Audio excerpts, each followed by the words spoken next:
எண்ணெய் ஊற்றியிருக்கேன், அதில் போட்டு பொரிச்சு எடுத்துக்கு. கொஞ்சமாக கசகசா போடலாம். நம்ம இன்றைக்கி பண்ண போகிறது பிரிஞ்சால் மோர் குழம்பு தான் பண்ண போகிறோம். அதுக்காக பிரிஞ்சால் வந்து ஆயிலில் போய் ஆகிட்டு இருக்குது. அதுக்குள்ளே நம்ம அதுக்கு ஏற்றதான மசாலா அரைச்சி எடுத்துக்கிடலாம். 2 பச்சை மிளகாய்,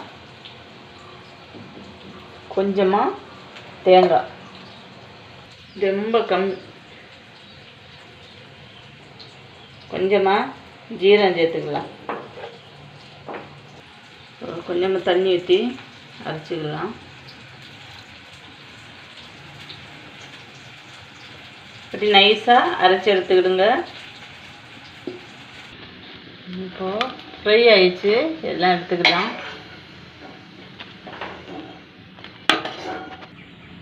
இதில் 2 ஸ்பூன் ஆயில் ஊற்றிக்கலாம்.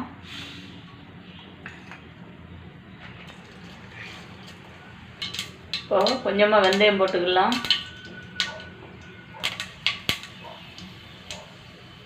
கருவேப்பிலை போட்டுக்கலாம். கொஞ்சமாக காயப்பொடி போட்டுக்கலாம். நறுக்கின பூண்டு போட்டுக்கலாம்.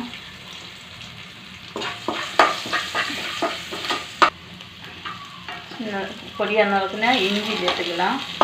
எல்லாம் நல்லா ஃப்ரை ஆகட்டும்.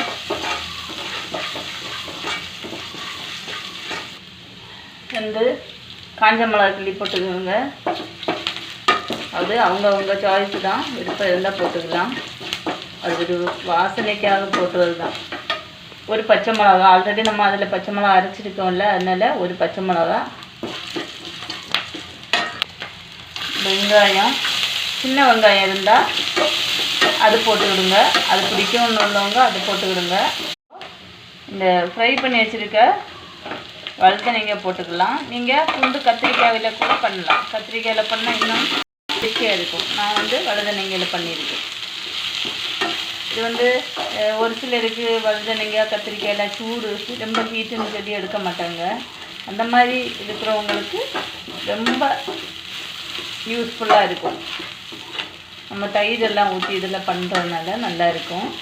டேஸ்ட்டும் அப்படி செம்மையாக இருக்கும். கொஞ்சமாக மஞ்சத்தூள் போட்டுக்கலாம்.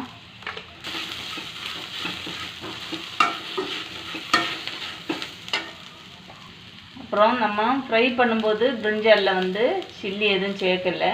அப்போ அது இல்லை நல்ல காரம் பிடிக்கிறதுக்காக கொஞ்சமாக மிளகாத்தூள் போடலாம்.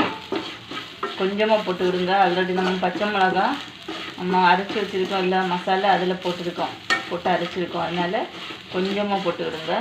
காரம் இதில் பிடிச்சி ஒரு ஃப்ளேவர் கொடுக்குறதுக்காக தான்.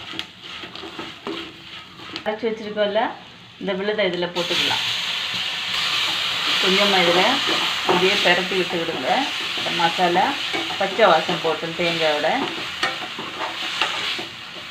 இந்த மாதிரி நல்லா பரட்டி விட்டு, அப்போ இந்த மசாலெல்லாம் அதில் பிடிச்சி டேஸ்ட் இன்னும் பிரிஞ்சாலுக்கு வந்து மோர் ஊற்றும் போது பிரிஞ்சாலில் வந்து டேஸ்ட்டு நல்லா இந்த மசாலெல்லாம் பிடிச்சி டேஸ்ட்டு அப்படி இருக்கும், செமையாக இருக்கும். அதுக்காக தான் கொஞ்சமாக தண்ணி ஊற்றி அலசி ஊற்றிக்கலாம்.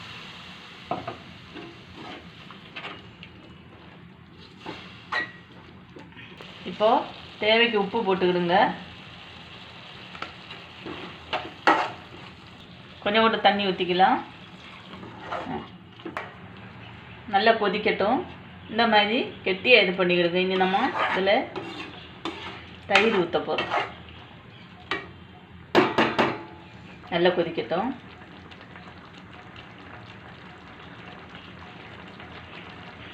இப்போ ஸ்டவ் வந்து சிம்மில் வச்சுக்கலாம்.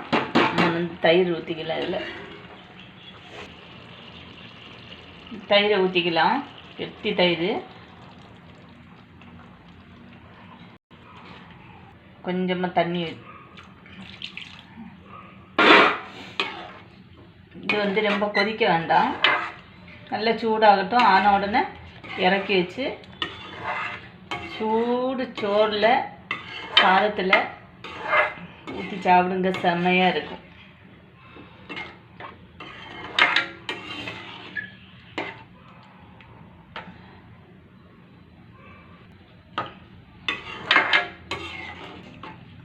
அவ்வளோதான். இது இப்போ கொதிக்கக்கூடாது, சூடாகியாச்சு. ஸ்டவ் ஆஃப் பண்ணிக்கலாம்.